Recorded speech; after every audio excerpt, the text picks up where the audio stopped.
Welcome to Woo New, a show that explores healing and the expansion of our consciousness. Where we explore all kinds of different energy modalities, therapies, and ideas that bring us closer to our collective liberation. I'm Ellen, and I'm a journey work guide. I'm Sam, and I am an integrative energy therapist. And together, we are the co-creators of We Are All Daughters, a quantum healing space dedicated to helping us reconnect to ourselves, our bodies, each other, and the universe.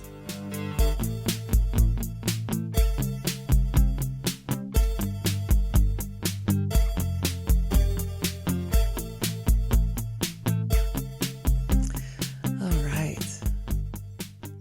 No one said there'd be tears first thing.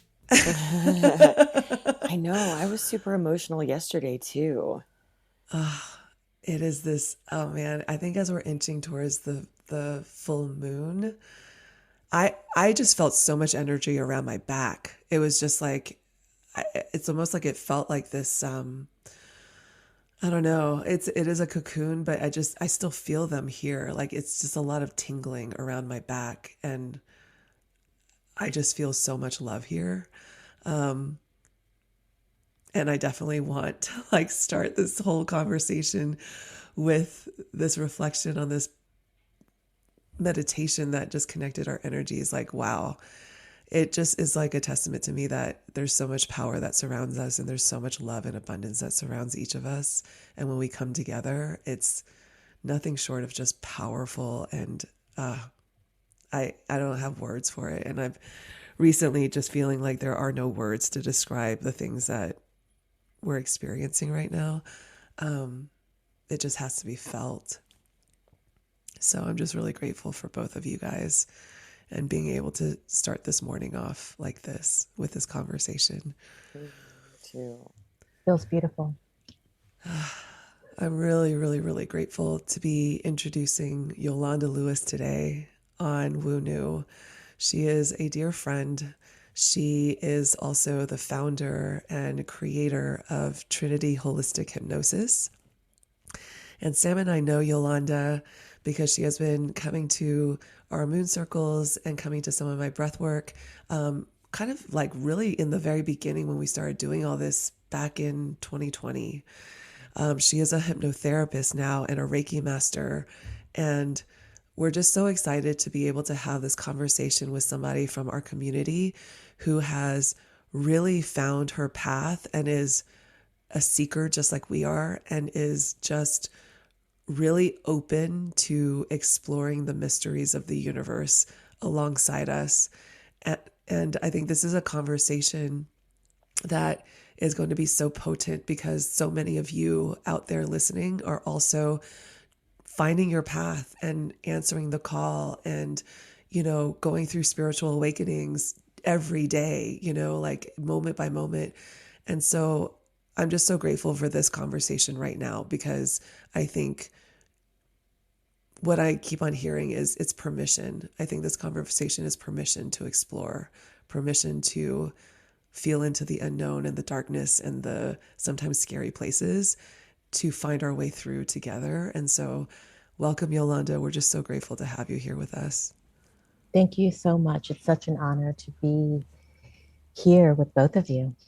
Oh my gosh. Can I just say, like, I'm having flashbacks right now to this conversation that I think that Ellen and I had, like, probably around the beginning of our moon sessions. And we were talking about, I think, if I remember correctly, we were talking about like this journey that you were like really just initially starting to embark on and like explore and go inward, and how exciting that part of the journey is. Mm-hmm. And it's just so cool to get to talk with you and to like really just be in that sort of like anything can happen energy, because you know it's like things are opening up all the time, especially at the beginning, and it's like it's such a fun experience, as hard and as the work can be sometimes. Sure. Yeah. Well, I am just gobsmacked by the fact that I'm speaking to both of you on your podcast, because I've listened to so many of them, and you were the beginning of my journey, you know, for all intents and purposes. So it's such an honor, such a pleasure. I'm so humbled. The energy is real and it's palpable and it's something that we all have. Not everyone taps into it. And that's the very first thing that I learned. Hmm.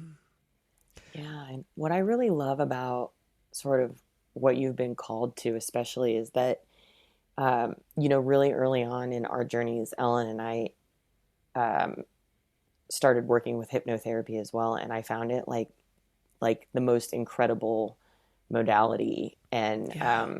for a little while, I was like so fascinated by it. I thought I might actually study it, but my journey called me elsewhere. But it was like this really beautiful tool to just get immediately into a very deep, deep meditation, even though I hadn't and wasn't like really receiving like real time messages, if that makes sense. Mm-hmm.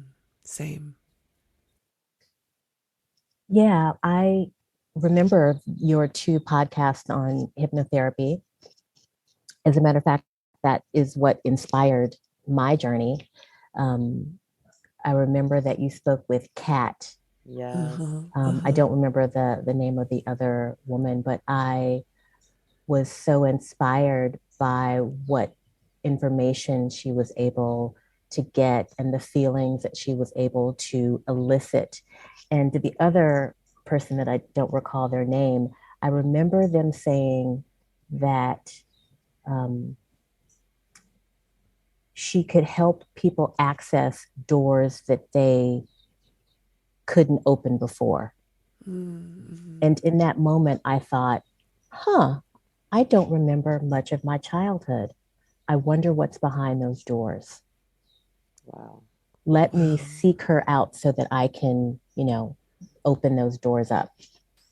And as I was on the path and I was taking your breathwork journeys and started doing Kundalini activation process, I Mm-hmm. thought for sure that I wanted to be a Kundalini activation practitioner. And I had found a couple of mentors, and one of my mentors said, "Oh, you're interested in hypnotherapy? Why don't you take this course?" And that's basically what initiated my journey to this point, basically. Oh, wow. That's so cool. I remember when you introduced CAP to me too. And I think this is like just reflecting back to it's like, this is what for me this journey has been about meeting people like you.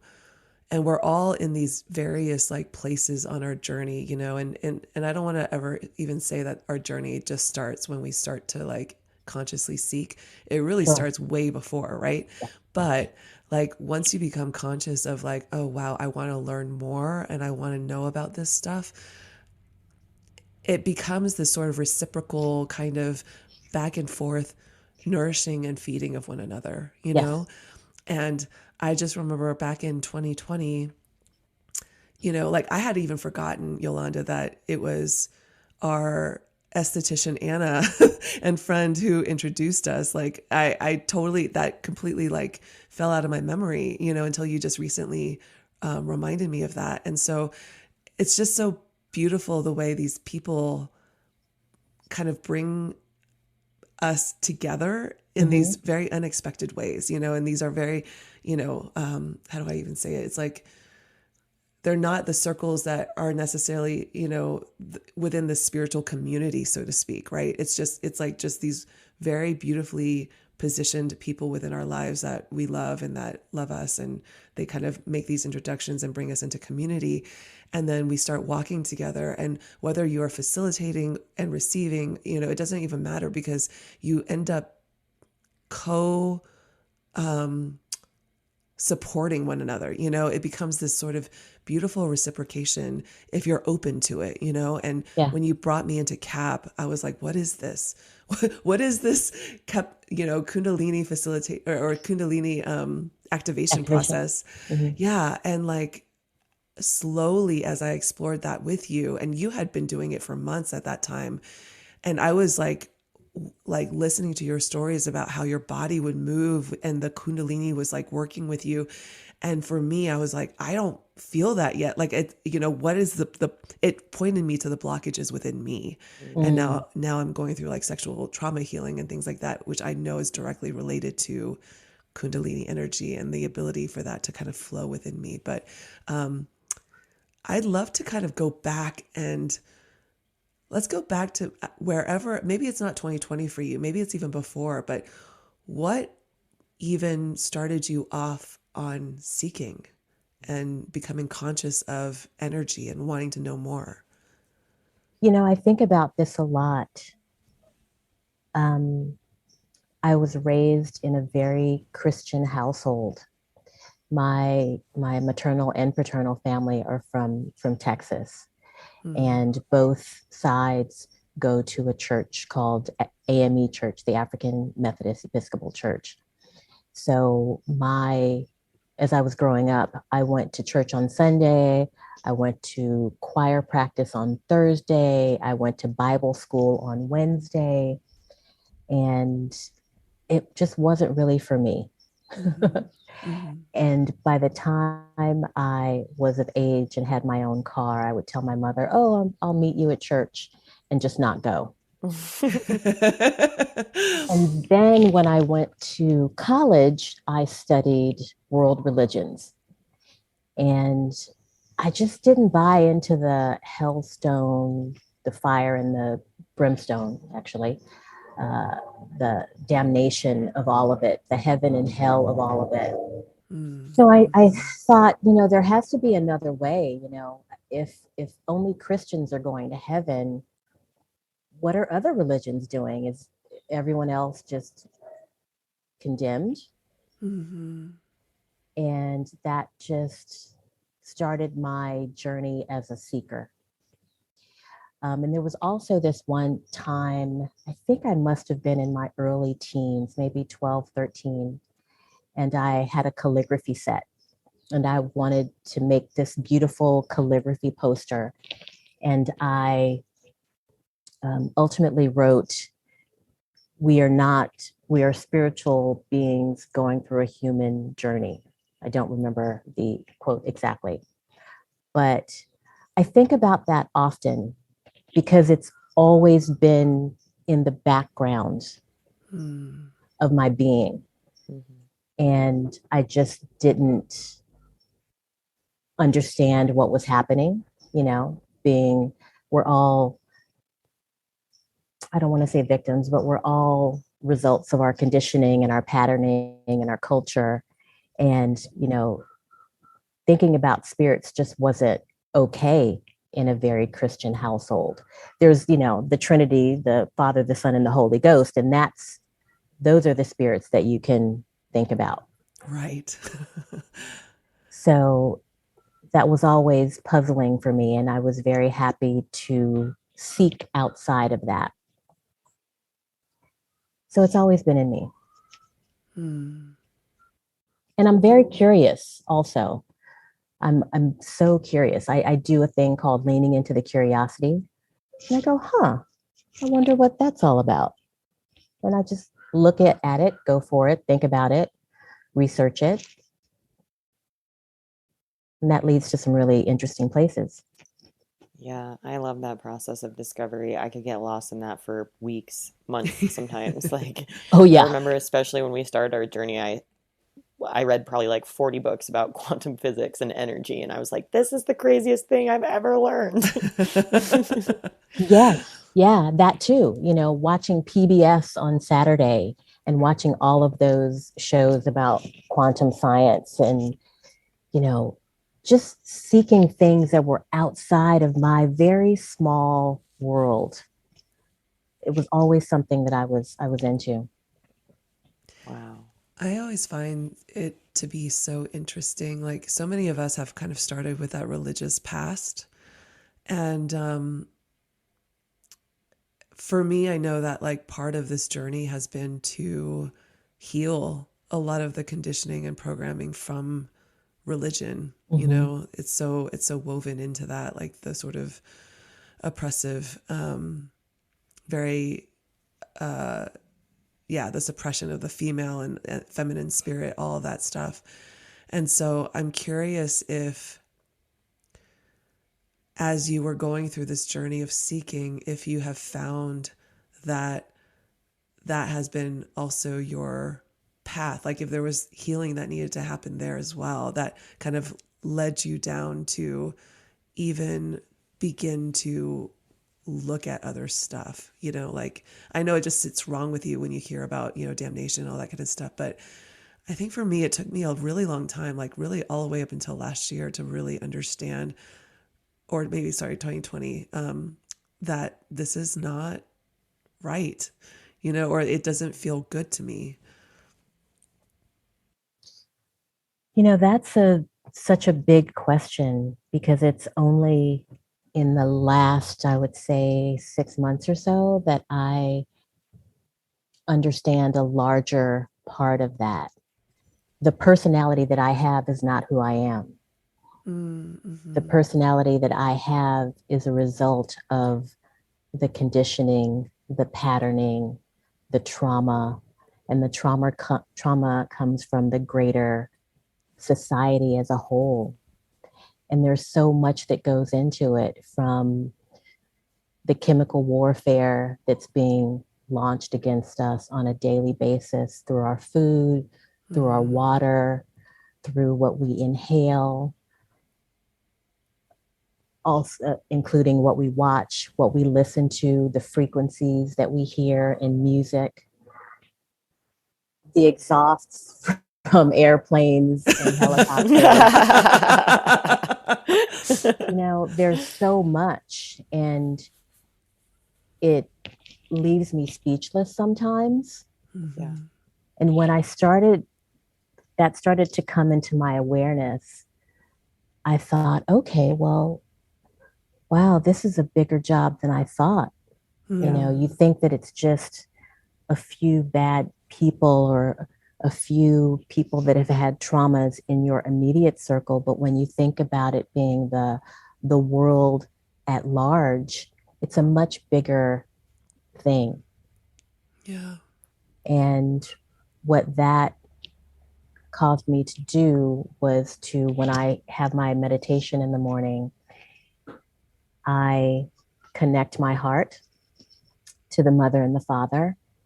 And then I send energy out to my block, to my neighborhood, to my city, the state, the globe, all the way out to the Milky Way. Mm. And I connect my frequency to other frequencies of my frequency or higher, without karma or attachment, that are benevolent, so that we can make this beautiful connection all over the world, similar to the mycelial and the mycorrhizal network. Yeah. I love Okay. What that. I love so much about this is Ellen and I were talking about this too. In one of the books that I read, the author was talking about how when there is a collective of individuals all meditating or setting the same intentions at the same time, you literally can move essentially what is dark matter, and not dark as in scary or dangerous, but as in like we can't see it because it doesn't reflect an electromagnetic light. Mm, And it's like we can literally change the quantum field when we do that. And even when we do it individually. And there was another book that I read recently where Ellen and I were talking about how there have been so many studies of these people who have undergone surgery, and they recover so much more quickly when someone is praying for them, even if they don't know that someone else is praying for them. Yeah. And it's just like the potential, the healing potential is like we can't even wrap our heads around it. And it's so simple. It's right. just love. Yeah. Right. Yeah. And I keep on thinking about, there's, it's like there's so much backlash that I see on Instagram and social media around, you know, what does prayer do? Like prayer's not enough. You got to like take action, or, like that. I think that's the sentiment. Yeah. And every time I see that, I'm like, but maybe that is actually kind of backwards. You know what I mean? Like Mm, Mm-hmm. prayer really does actually do so much more than we think it does, or average person or whoever's not necessarily studying this stuff, like it just feels like such a throwaway thing. But the science actually does prove that it makes a huge, huge difference. Yeah. Yeah. And I think too, a lot of that sentiment comes from sort of like negative conditioning around religion and the term prayer. Totally. Yeah. And I Totally. think like it's such an interesting conversation, especially because when we were very first starting this journey, like I didn't really have any connection to any religion. And then I became fascinated with just ancient cultures and ancient histories and like seeing the connections and the stories across all religions and experiences across all cultures. Um and it's like prayer doesn't have to be what in this box that we put it in now. Like prayer is Yeah, just exactly. sending love. Yes. Yes, exactly. Yes. It doesn't even have to be words necessarily. You know what I Yeah. mean? Like It's just that's like feel love and send it. right. Sam and I were talking about this recently too. I was having a conversation with a woman who is in my Moondos container right now, along with this astrology container that I'm in with Stevie Callista. She's teaching us evolutionary astrology. And we were talking about neural pathways like the mycelial network, exactly what you were just talking about, Yolanda. And we were talking specifically about things like astrology and tarot, things that have been practiced for centuries, you know? And she said something so interesting that made me start to look at the neural pathways of the quantum field in a different Oh, way, oh, I'm so where, obsessed with this. yeah, it's like she was saying that, you know, things like tarot, things like astrology have been studied for so long that there are pathways that have been grooved within our quantum network, you know, that makes it very easy for people to essentially like plug in, you know, Mm-hmm. and dive into those things and learn those things. Not to say that the wisdom is easy to receive, but it's like the neural pathways are just so well grooved, kind of like the neural pathways in our brain. And it started to make me realize like, oh my gosh, that's really what's happening when we're praying or when we're quote unquote connecting our energy or whatever. We're essentially lighting up these neural pathways that connect each of us within this quantum field, very much like the mycelial network, very much like the neural pathways in our brain and in our bodies, you know, and that's where I started to see this vision of this, like, you know, the fractal nature of us and this universe. Like we are all just these beautiful neural pathways. We can't see them, but they're just, you know, there are neural pathways all throughout the entire quantum field. Some of them more reinforced than others. Yes. And so when you're Yeah. praying and you're sending this energy out, you're just reinforcing those neural pathways over and over and over again. It's like Yeah. affirmation sending, you know, almost, but And on a it's like, global sense. yeah, that, oh my gosh, this is so exciting because I don't even know how I was just reading about this or like playing with this earlier, even. But, you know, I'm going to get real weird here for a second. And I love so it. when the Arcturians come in, you can feel their healing and their activations. They send their messages, like, or I guess I receive their messages in colors and sacred geometry. And like each one of us has our own sacred geometry, like in the quantum field that makes up our individual field. And it connects into the Christ grid, it connects into the sacred geometry of the earth and the ley lines. And like that is, it's like essentially using those individual frequencies. And like when you see those that healing come in from the Arcturians, for example, it's like you have tapped into this frequency that already exists around you. It's just that you're like attuning to it and then pulling it in or flowing Lighting with it it. up. Wow. Yeah. Yeah, this is so cool, you guys. This is gonna get real weird over the next like 6 months, I can feel, because this has been popping up everywhere for me. I'm like, what is about to happen? I can definitely feel the frequency being turned up Yes. 100%. In CAP over the last couple of weeks, I have literally felt like a tuning fork. Yeah. Wow. So I feel the frequencies as they're going through my meridians, through my nadis, through my chakras. And when I come out of it, I'm I'm kind of stymied a little bit. Like it takes me a little bit longer to come back to my body these days. And I recall in a meditation, I was doing a somatic practice a couple of weeks ago, and I had asked Spirit, should I call this person? I think we would work really well together. I want to learn what she has to teach me. And I got a very subtle, no, don't, not right now. So I asked again the following day, can I do it today? Being very curious. And I got another soft no. And I was like, wow, can you give me just a stronger message? I'm not quite understanding. I think that was more my ego not quite understanding, or my desire. And I took the question into my somatic practice. And not only did I get another soft no, but I got just the biggest download of energy that laid me out flat. And then I could just feel so much energy coming into me.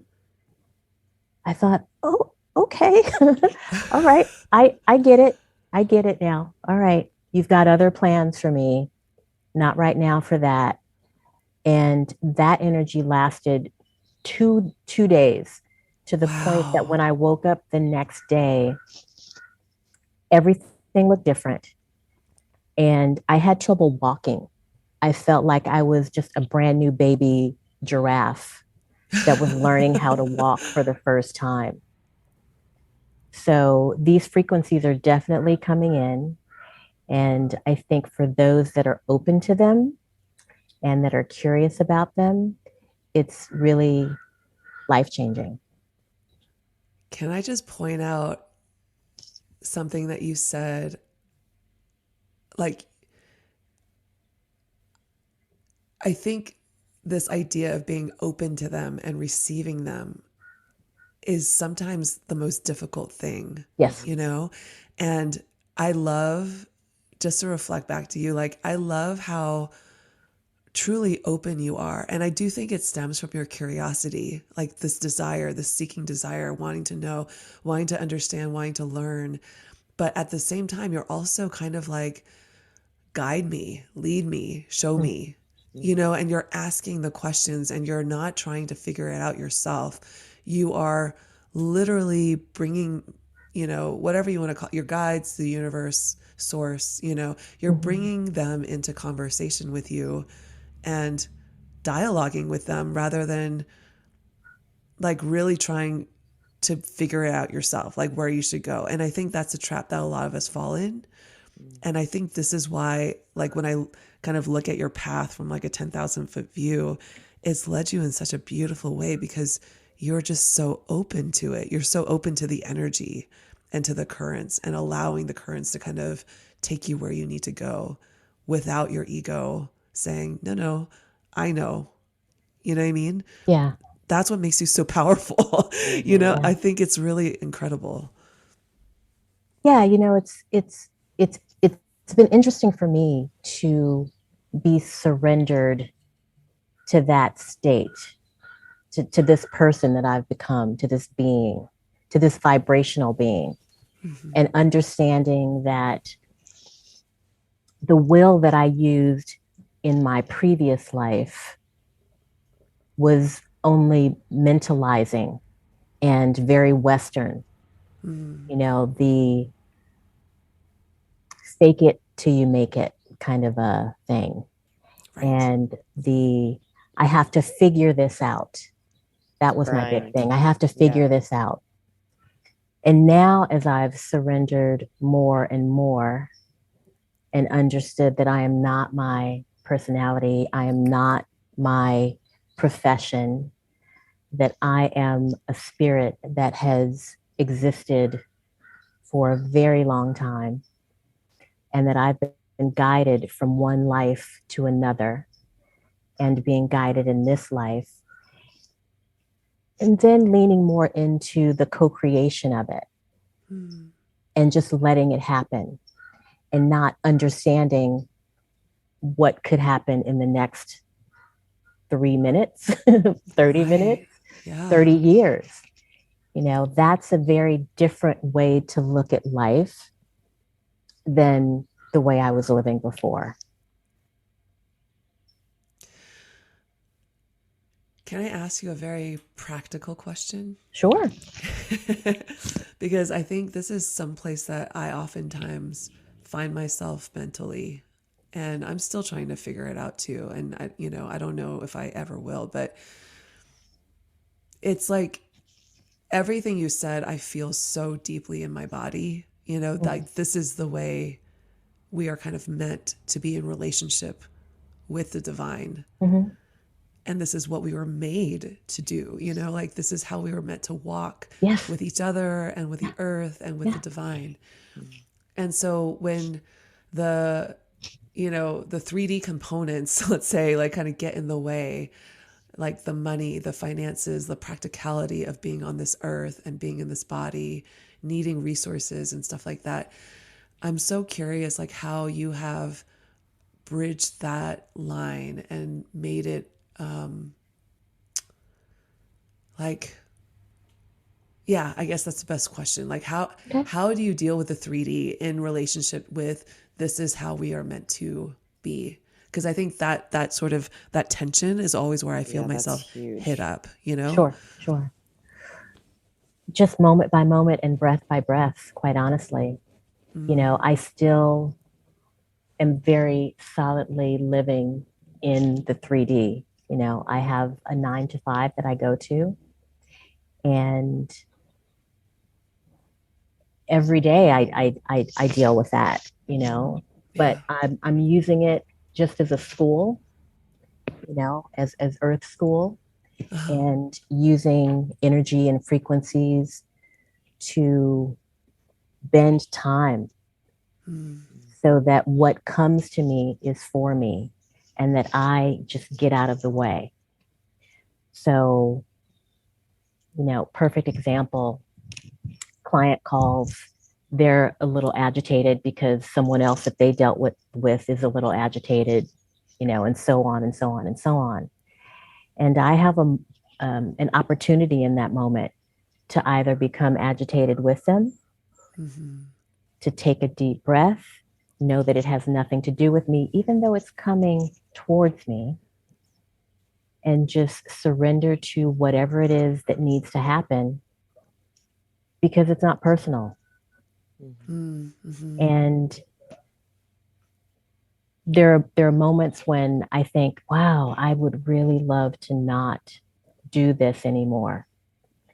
And I could very easily say, you know what, this is over for me. I'm going to my full-time hypnotherapy thing. But I'm following wherever spirit wants to lead me. And right Mm, now, this is where I am. And I know that one day spirit's going to say, this is no longer the place for you. And I'll do that.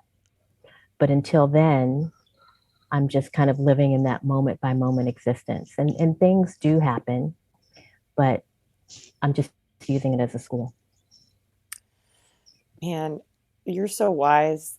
Like, seriously, I if I there are so many things that I look back on my past life in the corporate world and I'm like, man, I see them now for truly all the lessons that they were and all the mm-hmm. experiences that I had to have to get to where I am now. Mm-hmm. And I'm so grateful for them. But there are so many things where it's like if I had had your wisdom and your perspective in those environments, like I could have been a better mentor. I would have like strived to really like elevate the energy in the spaces that I was in at all times and like really been conscious of not taking things personally in a way that like at that time I was so unaware of how my Mm, energy was affecting other people, yeah. and Right. it's like such a beautiful gift that actually you're going through this at simultaneously now in a way that it's sort of like I look back and I see those lessons and I'm grateful for them and I always, seek to evolve and to do better and to be better. But you get the chance to do it real time. Yeah. Yeah. It's like, I mean, you literally are bending time. As soon as you said that, I was like, yeah, I can see that actually. It's happening a lot. Yeah. I also feel like you're doing it with such grace. Yeah. And it's rare. Like, I have to just point that out, because I think I go back sometimes and I think about, okay, could I have stayed where I was and gone through this journey? And I think the real question, the real answer is like, of course, you could do anything really, Yeah. but I was literally thinking, no fucking way could I have done that. I think that's how I feel though, Sam. Yeah. I Yeah, feel you're like right. I don't think I could have healed what I needed to heal while still being attached to that particular job or that particular role or that life or that version of me. Yeah. I think Yeah. I had to physically detach, Yeah. myself. And, like both Sam and I kind of leaped off the cliff together. And so there was, I think, some comfort knowing that I'm not doing this alone, Yeah. which was such a gift. Mhm. But also, we both leapt into the darkness by ourselves or like together, but we were very much in the dark and having to kind of swim through that and find our way through. But I don't think I would have been able to do what you're doing. Yeah. And I just kind of want to point that out, because I really do think it's very rare. Well, I mean, I appreciate you saying that. I doesn't feel like I'm doing it with grace when I'm in the thick of it sometimes. Sure. And I'm certain if you ask one of my coworkers, they would probably concur with that. But when I really decided to surrender to it and just use it as a school, what I learned is that here's a trigger. Wow, I was just triggered. And let me use this trigger as a golden arrow to point to something that I need to look at. And although I may not be able to look at it in that moment, when I do have a quiet space, I can ask my body, so tell me where you're feeling that trigger. Wow. Yeah. And tell me where that trigger is. What's the memory from this trigger? And I can now go back to it. I can find it in my body. I can speak to that part, whether it's, a younger Yolanda or whether it's a body part, like it's in my stomach, in my sacral or my solar. I can speak to it. So I am using it as a healing tool. Yeah. That's what's so beautiful about that. It's like, I don't know if I had that, I would have been able to develop that consciousness while there. And so I'm actually curious, like, what do you feel like brought you into that consciousness where you can have these conversations now with yourself and your body? Hypnosis is a big part of that, for sure. I've also taken some shadow work courses that allowed me to do that. And, initially my indoctrination was, you did this to me. I'm right. This is how I feel. I don't like this situation. But through shadow work and through hypnosis, I know that it all happens for a reason, and it's never personal. There's always a point that you can learn, and there's always something else to unearth in yourself. Because at this point in my journey, I'm doing more subtracting than I am adding, because I want to continue the spiral to get to my most true and authentic self. And that's just kind of the way I look at it now. It doesn't always feel pretty. it's not always so nice. I Mm-hmm. don't always say the wisest thing in the moment. But when I go back to it, I think, I should apologize to that person.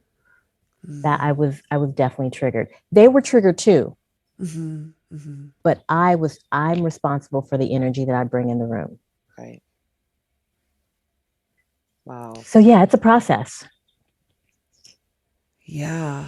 No, it's like, I think having had all the conversations I've had with different people, mostly women who are, thinking about jumping ship from their careers, or, just like very, very much pushed to the edge, Mm-hmm. where they're like staring at that abyss, but still kind of like trying to find their courage to jump, or Mm-hmm. trying to figure out like, well, is this really Is that where the I right want to way? be? Mm-hmm. Yeah, Yeah. exactly. So I just appreciate so much the way that you can reflect on your life. And I totally get it. Like in the moment when you are triggered, I feel like that is like the biggest challenge of all of us, like really staying with that consciousness when your unconscious body really wants to kind of take over, and Yeah. like Mm-hmm. say all the things and do all the things that, just like give you that instant release, Yeah. which are not the most healthy. But I just have to like sit back and be like, whoa, Yolanda, this is like Yeah. some powerful shit, like truly, because I don't know. I don't know if I could have done that. And even going back now, I don't know if I can still do that, which to me, I think is affirmation that I'm kind of like on the path that I need to be on. But Right. But there's like this really beautiful experience that you are having right now that is going to reach so many in a way that sort of like exactly. Yeah. maybe Mm. Ellen and I's journey doesn't resonate with as much because we did sort of just like leap into the darkness, Yeah. Yeah. Mm-hmm. you know? Exactly. And so I think it's a really important thing to talk about and to acknowledge like how powerful it is too, because that's a gift that you have to share with so many that are feeling the same way Mm-hmm. that you have been feeling, and that you can sort of help guide them and show them show them the light, you know. um, and so I'm super curious how you work with clients using your hypnotherapy to sort of like help uncover those and open those doors that maybe even on your journey you felt like you couldn't open on your own. Mm-hmm. Yeah, that is I just want to speak to one point that you brought up earlier, about willingness. Sure. And that is probably the largest hurdle for people, to have the willingness to open the door. For me, I was willing to try something different. Mm-hmm. I didn't know that I was opening any closed doors. I didn't know that it would be a life-changing experience. I didn't know that I would try to dismantle some things, some calcifications and things that had been built into me over the years. I was just curious. Mm-hmm. And I think if people start from a place of curiosity as opposed to fear and dread, I don't Yeah. want to open that door. I don't know what's behind it. I work so hard in my day to day to stifle these feelings. I don't know what's going to happen if I unleash them. Mm-hmm. Mm-hmm. So that's the beginning. And anyone that is curious about that, if you can sit for a breathwork session or do a Kundalini activation process or even a meditation, then you're beginning to open yourself up to the frequencies that are supportive. Mm-hmm. And the way I work with clients is that, oftentimes they come seeking relief around something, whether it's insomnia or smoking cessation or overall depression. You know, so many people are functionally depressed. Mm-hmm. And even though they know it, they don't really know what to do about it. So oftentimes people will come for one thing in a hypnotherapy session, but leave with other things. And I typically have people come with 2 or 3 questions, either something that they need to work on, might be body issues, it could be public speaking, you know, it could be any number of things. They could want to just go back to a past life. I've had people that just want to do it for fun. Mm. And that person ended up with a lot more than that, you know. But, um, you know, your higher self and your subconscious kind of lead the way. You bring your 2 or 3 questions, and your higher self and my higher self work together to answer the questions that are most pertinent to the next stage of your evolution. I just want to reflect on, I just had a hypnosis session with Yolanda on Saturday. And I went in there very, you know, even though I had done hypnotherapy before, I went in there very just sort of like no expectations. I just want to experience this, you know, and experience your medicine, you know. And one of the things that came through immediately, it was, you know, and I had question just I think last week was just such a shit show for me internally and energetically that I was just even like astounded at the timing of our session because it had gotten, you know, postponed a week. Mm-hmm. And I just knew that, okay, this was meant to be this week because of the week I had had. And the first thing that came through, it wasn't even a question I was asking. I mean, I think I went in there with the intention of like, what am I supposed to know? And how do I release my expectations of knowing, like of having to know all of the reasons why I'm feeling shitty or all the reasons why energetically I'm so exhausted. But one of the first things that came through for me was like my dad, and he showed up very much like in a younger version of himself, Mm. and he was smiling, and immediately like the emotion came up, and I just felt his love. I felt validation from him, like, and the big takeaway from our session together, there was like a lot more that happened obviously, but the big takeaway was keep going, you're on the right path, keep going, Mm. you know. And I think for me, that was that it was as simple as that. That's what I needed to receive. Yeah. You know, because there was just so much questioning last week, so much imposter syndrome coming up, so much I want to fucking quit my life, you know, like I don't know if I'm really meant to be doing this, you know, like should I be feeling this crappy if like, you know, I'm doing all the things right, and like Yeah. so much questioning. And then after that session with you, it was this, no, you're going to be okay. You are doing what you're meant to be doing. Yeah. Just keep going, you Yeah. know? And you actually brought up something really important there that I want to touch on. And I was just having this conversation with my sister yesterday, even, um, because I think, you know, we talk about shadow work and how hard it can be and how hard this journey can, you know, sometimes can feel isolating, and, you know, here are all the tools and all the things you can do to feel better and to stay aligned and to stay clear. But like at the end of the day, we also just have to give ourselves permission to just feel kind of shitty and off. And like, Mm-hmm. that's cool. You know, that's just Mm-hmm. part of it. And like, none of us are above being human, you Right. know?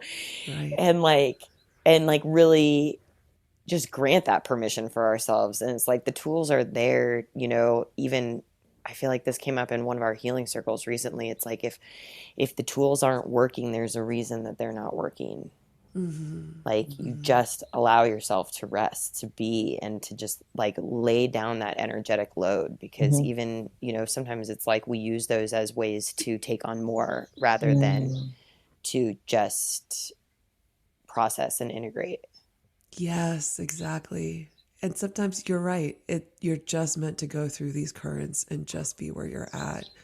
And Yeah. there's nothing wrong with feeling bad. You know, there's nothing Yeah. wrong with feeling this way. I think, yeah, we're in this culture of like wanting to get rid of the pain so fast. Yeah. Yeah. And yet the pain is where the medicine is, right? And Mm. so, yeah, your hypnosis sessions are powerful. And it's so, I can only imagine as a facilitator, it is almost kind of like leaping into the dark every single time because you have no idea what's going to come through. 100%. It's it's a little adventure, you know. Yeah. And I come from a place of planning and control and wanting to know and preparation. And what this asks of me is to just be in the flow, Mm-hmm. because you never know if this person that you're working with requires inner child work, Mm-hmm. if we're going to be in their current life, if we're going back to a past life, if they have an entity attachment. You never know what's going to happen. So I could be counseling an entity that's attached to them. Mm. I could be speaking to their mother that's passed on because the person just told me that their mother locked them in the bathroom. Mm. It could be any number of things, and it could be several of them all in one session. So it's allowed me to be more in flow in a session and thereby more in flow in my life. It's helped me understand that much more. Yeah, it's like you have to fully surrender and trust in each one. And the same is true of the person, like, you know, for myself too on Saturday, I had to just trust that whatever the visions that were coming through were meant to come through. Yes. Yeah. You know? And what I found so magical about this is like I remember at one point I just saw this this white guy climbing a mountain, almost like Sound of Music style, you know, like in the Alps or something, you Yeah. know? Yeah. Yeah. And I'm like, the hell is this? Like I have Yeah. no connection to this whatsoever. Like, what is this? And I'm obviously like telling Yolanda this in real time, like, this is what I'm seeing. And the whole time I'm like questioning myself, like, I'm just making this shit up. Like there's nothing connective about this. And sure enough, like the way in which you inquired and led me and guided me just like gently, you know, it was just this beautiful, like, it always comes to a realization. It always comes to something that you need to see or receive, you know? Mm-hmm. And so, yeah, I found that really interesting because there was definitely moments where my ego got in the way too, where I was like, I'm trying really hard to understand why I'm having this visual. And I think the way in which you guide is just so nurturing, and it's your energy, you know, it's the container that you create and the safety that I felt with you to just kind of like let go of even my own skepticism, you Mm-hmm. know? Yeah, it was really profound. Wow. This is super interesting because I feel like all my experiences with hypnotherapy have been sort of like more like meditations than, Like passive, right? yeah, they've been very passive in that sense. And um, like I'm seeing like a journey with you, which is so Mm-hmm. cool. And like I'm so curious how you sort of opened up that path using hypnosis as a tool. And if you've ever had someone, because if I'm being totally honest, I've had hypnosis sessions and they've been incredibly relaxing and like I've loved every second of them, but also never been someone who received any information like specifically in a Mm. hypnosis session. So like how would you navigate having a client who maybe had that experience who was like, I don't know, I'm not seeing anything. I had um, a woman who was a psychotherapist, and she was the one that said, I just want to do it for fun. It's just, a little fun little thing. I want to talk to a spirit guide because one of her family members had done one with me. and one of her family members saw they had a lizard king as their spirit guide, Wow. Whoa. and she was like, "Wow, I want a lizard king for my spirit guide." And ultimately, her spirit guide was a chicken, and So she was cute. so dissatisfied by that. Um, Aw. but ultimately, the chicken that came to her was a chicken that she had known in another house that she lived in. Oh, wow. And what that chicken told her was that where she was currently living wasn't as fulfilling, and that she needs to make a little bit of a change because she wants that connection to the land that she had. And she had this very vivid memory of the chicken sitting on her lap while she was having coffee every day. And even though it's not something that you want, it's always something that you need, Yeah. because it was only through that chicken that she was able to understand that the home that she lived in now wasn't fulfilling for her, didn't feel good. Wow. Wow. Snap. I am signing up for this. I cannot wait to go on this journey. I'm so pumped. Yeah. It's so cool. It's like this it's like somatic inquiry Mm-hmm. with hypnosis, you know? Like Yeah, it's several modalities all rolled in together. You know, yeah. there's a little past life, there's some forgiveness therapy, you know, there's a little bit of QHHT. Mm-hmm. So it's many different types of hypnosis, kind of all rolled into one. And I find it that it's more robust and more full bodied and offers more opportunity for healing. Yeah, I could totally see that. So awesome. Wait, do you do all of your sessions in person or do you also offer them virtually? I offer them virtually. Yeah, that's the best opportunity to speak to people all over the world. You know, I've done a few in person sessions, but it can be done perfectly either way. This I is so cool. literally just it's so funny. I don't know why I didn't make this connection at all until just this moment, but I was telling Sam that I recently got connected to a friend of a friend who I forget what her modality is called specifically, but it's some type of like somatic inquiry, you know? And Mm-hmm. that's just the term that I don't know if it's a legit term. I like started using it based off of something that I've been kind of guided to do. Mm-hmm. And I've only done it once with somebody just to test it out. But this was literally just kind of like dropping them into their body and speaking to their body and finding out, you know, what is being held in these different areas. And I've been kind of guided to mix breath work in with this. So Mm-hmm. instead of like the shamanic journey or visualization at the end, it would be this sort of somatic inquiry kind of journey. And I now think that this conversation is happening and this experience happened on Saturday to bring me one step closer to kind of bringing that into my practice, you know? And so I'm just so grateful. Again, it's like these messages just keep on coming through where I'm like, oh my God, this is like for me, I think the next step, you know, to actually start to do that sort of like somatic inquiry a bit more openly because there's still fear for me around it. And so, yeah, it's just wild. Yeah, so much is held in the body, you know, and I released a lot through CAP. Mm, And as the energy is flowing through your body, it liquefies calcified areas in your body, in your subtle bodies, and it helps fluidify all of that.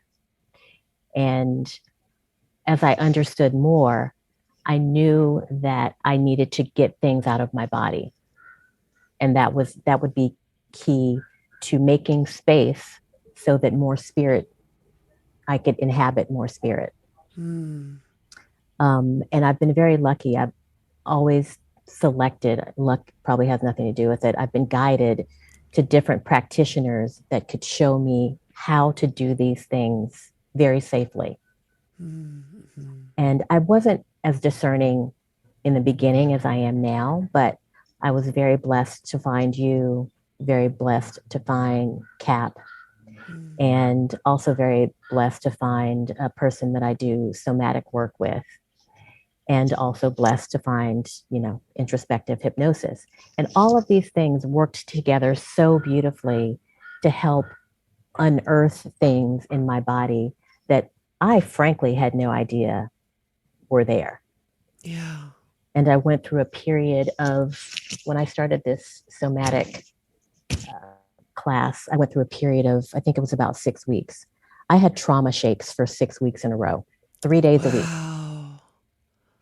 Oh, wow. And that was at the beginning of my kind of second year of doing this work. And as I kind of lay on the bed in this somatic inquiry class, I asked my body, what do you need me to know?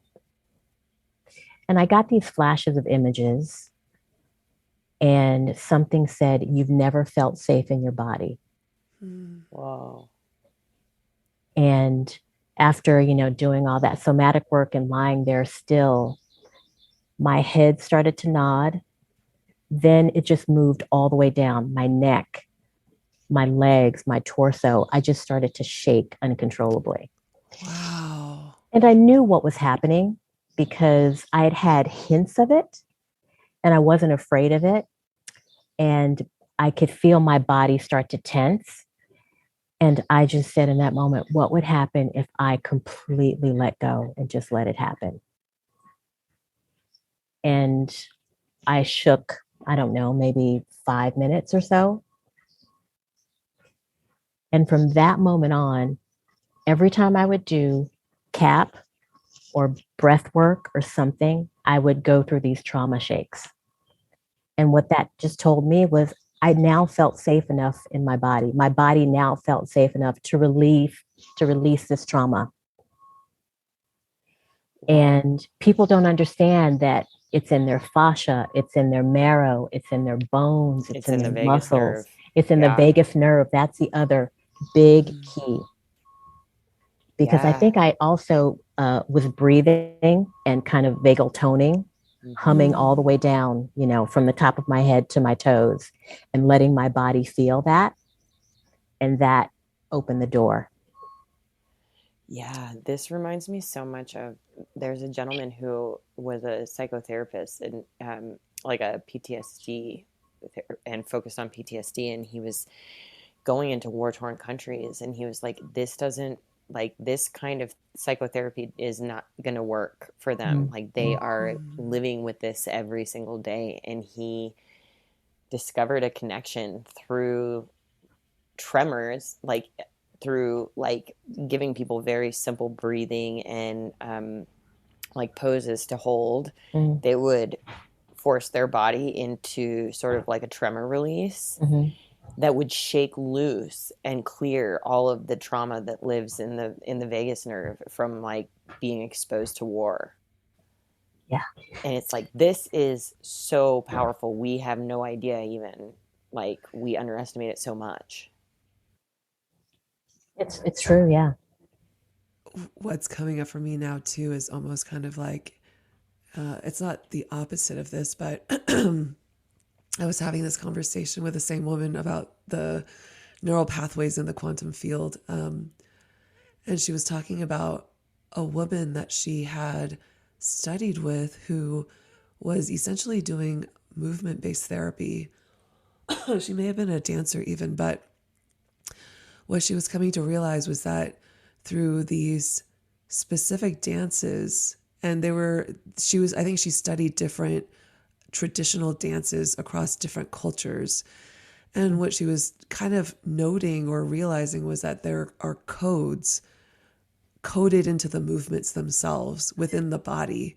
So whenever you hold these certain or make these certain moves with your arms or whatever, it's like you're bringing in that particular code Wow. into your body. So you're using your body as essentially like a Transmitter almost. yeah, yeah, exactly. You know, I'm having a hard time like finding the words for it, but yeah, exactly. It's like you can activate these codes through movement. Mm. So in the same ways that you are releasing the trauma held within I mean, our bodies are just so, we don't give them enough credit. Like there's Yeah. so much wisdom there and there's so much potential there that's just untapped. Yeah. But to look at movement as even a way to also activate you, you Yes. know, through and with these different like codes, you know, like I just found that so fascinating too. Yeah, the body is so intelligent, you know, to the point that Mm-hmm. it will shut itself down in a traumatic situation so Yeah. that you can still function. Yeah. And this is why I feel like, you know, going a little bit into astrology, I think we've talked about this a little bit, but with our nodes moving into the Scorpio Taurus axis collectively, Mm-hmm. we are all learning right now. We're kind of going through this period of like disclosure and sexual trauma work and things like that on a collective level, like bringing all these secrets to light, essentially, especially around large industries and people who are in power, so that we can move towards the Taurus, like the more embodied Mm-hmm. way of being that is going to affect the systems around our food sources, around the ways in which we connect to the earth, around money, around just all of these, like the material, but it's the way we live within our bodies too. And so I don't think it's a coincidence that somatic practices and the talk around somatic inquiry and things like that, really looking to the body for its wisdom, is Mm-hmm. starting to come back out again, or at least in my world, like I feel like I'm hearing more about it now than ever before. And Mm-hmm. that's probably my sort of nudge from the universe to kind of go in that direction too with my practice. But it's just so interesting. All of this stuff is lining up. Yeah, it's beautiful the way that that happens, you know, how things come into your consciousness that have, you know, existed forever and ever, but Exactly. now it's your time to have your experience with it and to Mm-hmm. add it to your tool belt. Exactly. Ugh, I'm loving this conversation so much. I know. It's great. Yeah. What is something that you feel now is kind of guiding you, you know, your person, your being, that this one piece of wisdom that you feel like you've picked up over the past however many years as you've been on this journey, you know? Is there something that you just live by? Hmm. You know, as I mentioned before, my current kind of motto is to do more subtraction than addition Mm, and to just be as close to my natural essence as I can possibly get, questioning who this Yolanda is, what is this personality, and asking my body, where does this personality come from? Can you take me to that memory when that thought happened that causes me to dress like I'm a New Yorker, but I'm in Los Angeles, you know, just questioning all of those things. You know, I think my overarching guidance is just question everything, mm, Yes. mhm, but question it with neutrality mm, mhm. and not judgment. You know, because the thing that kept me safe before my life is judgment.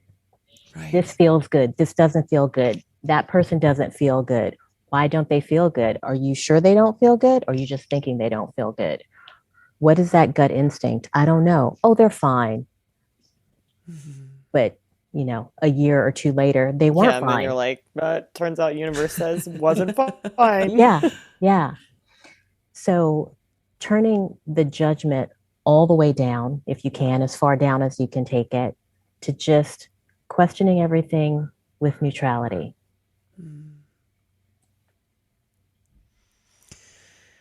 Thank you. Thank you. Thank you so much. This was awesome. Well, thank you guys. This is so beautiful. And thank you for doing what you've done.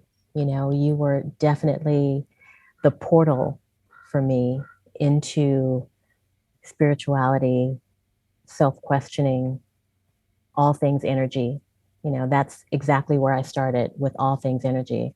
Hey, it's quarantine. I've got all this extra time on my hands. Let me dive into all things energy.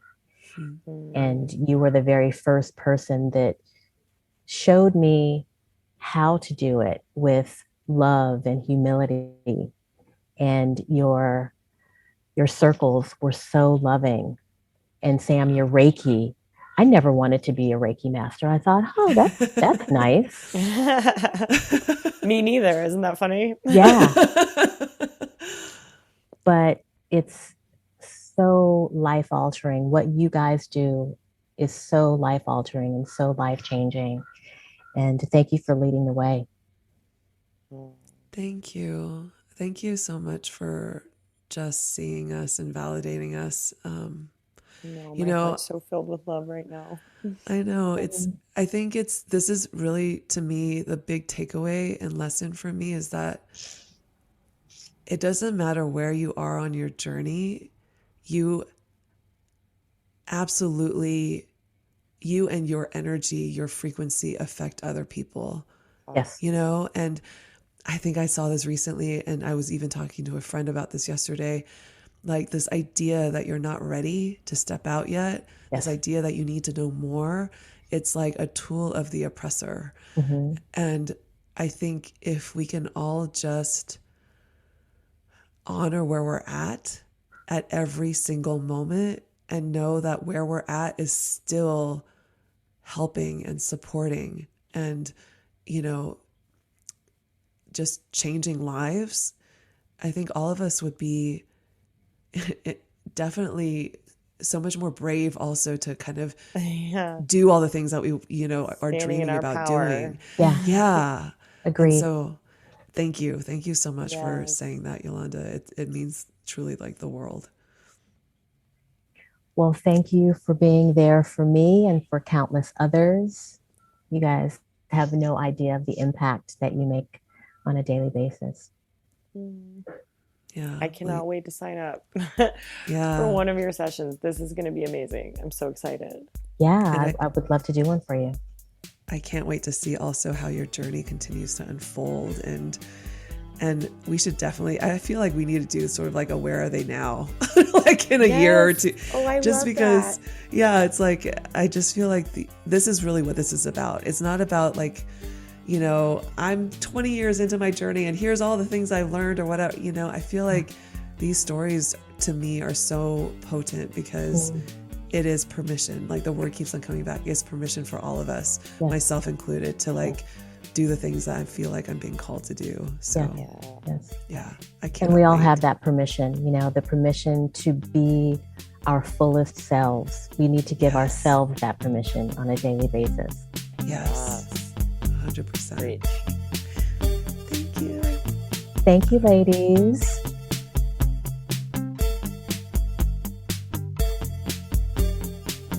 Music for Woo New is composed by Adam Miller.